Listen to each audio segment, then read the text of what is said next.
우리가 많은 시간 지났기 때문에 좀 마무리를 좀 해야 되는데 내가 이 얘기 꼭 했어야 되는데 내가 못했다 이거 그런 말은 있으면 좀 해주시고 뭐 앞으로의 본인의 계획도 말씀해 주시면 좋겠는데 마무리 말씀 김태근 변호사님부터 저부터 할까요? 네. 네. 저는 제가 이제 오늘 이렇게 전문가님들을 모시고 이 자리를 마련하게 된 이유가 지금 보니까 이재명 정부에서 계속 대통령실하고 국회의사당을 옮기겠다라고 하면서 이제 행정수도 완성을 하겠다라고 얘기를 하고 있고, 실제 세종시에 내려가 보면 이제 공무원들이 열심히 추진하고 계세요.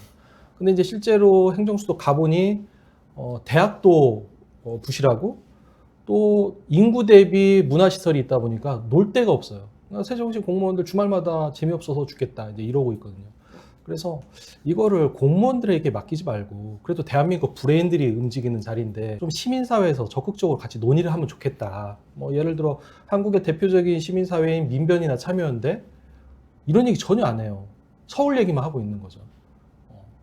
한국으로 움직이는 시민사회가 이제는 행정수도 이전 논의에 함께하면 좋겠다라는 말씀드립니다. 네. 민변 전 민생경제위원장을 했던 분 이렇게 주장하는데 민변이 주장을 안 한다고 할 수 있나요? 네, 자비표. 네, 혼자 주장하고 있습니다. 네, 박준 교수님. 네.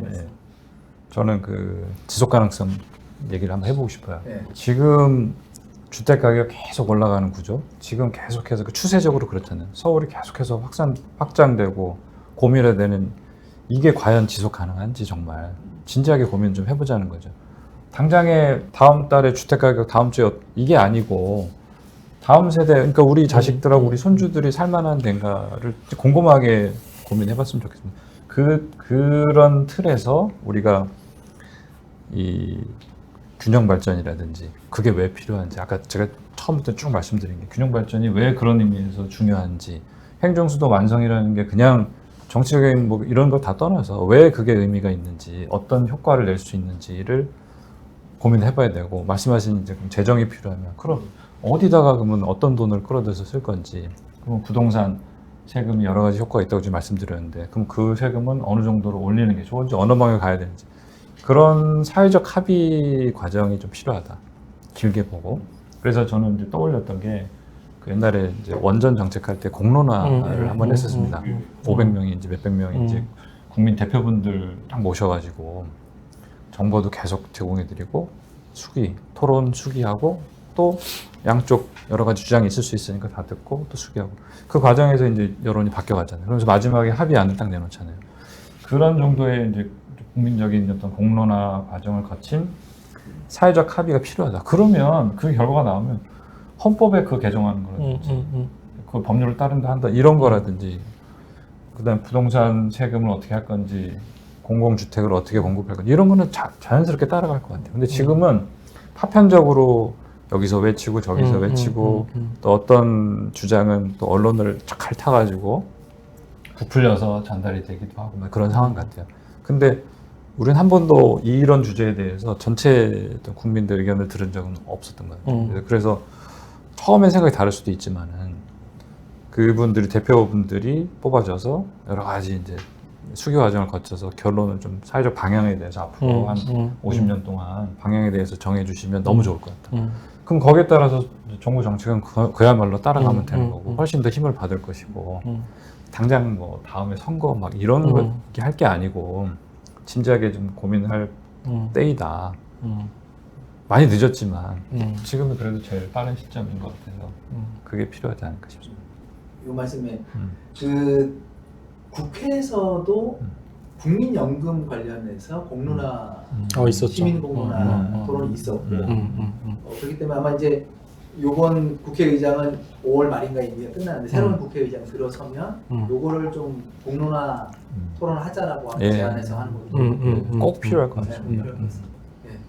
최 소장님. 네, 너무 반가운 말씀이었습니다. 수교 방식으로 했으면 좋겠고, 저는 개인적으로는 좀 그 지난 한 20년 됐지 않습니까? 균형 발전이 본격적인 어떤 국가 정책 화두로 등장한 지. 그러면서 이제 좀 명시상부하지 못했던 부분들, 뭐 약간 습관처럼 이렇게 했던 부분들을 좀 돌아보고 있고 돌아봐야 되고, 우리 모두가 그렇게 좀 생각을 합니다. 뭐 혁신 도시의 이상은 좋았는데 그냥 이제 결국 이제 실행 단계로 내려가면서 그냥 특지 개발해가지고 아파트 지어서 팔아서 그 돈으로 좀 하려고 하고, 이제 그 기차역이랑은 전혀 좀 떨어진 곳에 혁신도시 만들고 원주 같은 경우들이라든가. 근데 이제 연구 결과도 보면은 도심에서 기차역에 가까이 갔던 혁신도시들이 좀 더 성공을 했다라는 평가들이 있답니다. 이번에 해수구도 이제 부산에서 좀 기차역 근처로 간 것도 좀 중요하다고 생각을 하고. 그래서 그런 식의 과정, 그러니까 그냥 실행 단계에서는 기존의 어떤 습관대로 가면서 그냥 돈 안 들이고도 할 수 있어? 뭐 이렇게 가면서 오히려 더 잘할 수 있었던 균형 발전 정책이 요만큼밖에 못 왔다는 생각이 좀 들고, 그러면서 들여야 될 돈을 들이는 거를 좀 겁내지 말아야 된다. 이 말씀을 마지막으로 하겠습니다. 네. 저는 사실 제가 충북 출신이고 청주에서 고등학교 나와가지고 요 얘기를 어떻게 충청권 메가시티 엮어볼까 계속 호시탐탐 노리는데 김태근 변호사님 그렇게 하면 안 돼요. 그렇게 하면 다른 지방과 이 경쟁 관계라든가 아니면 정치적 문제가 되기 때문에 행정수도 이전, 완성이 오히려 방해될 수 있다. 그런 말씀을 주셨고 저도 고민을 많이 해봤는데 결론적으로는 마중물 역할로 행정수도 완성을 지금 집중적으로 이야기할 시기라 하는데 공감 좀 했고요. 그 이후에 이게 뭐 서로 연접이 되면서 도시의 네트워크 기능이 강화되면서 자연스럽게 뭐 충청권의 도시들이 사기적으로 전환하지 않을까 이런 공부를 좀 했던 것 같고요. 김태근 변호사님 여기 그 채널 네. 어떻게 시작했으며 기획 네. 의도와 뭐 이런 거 한번 좀 설명해 주시면.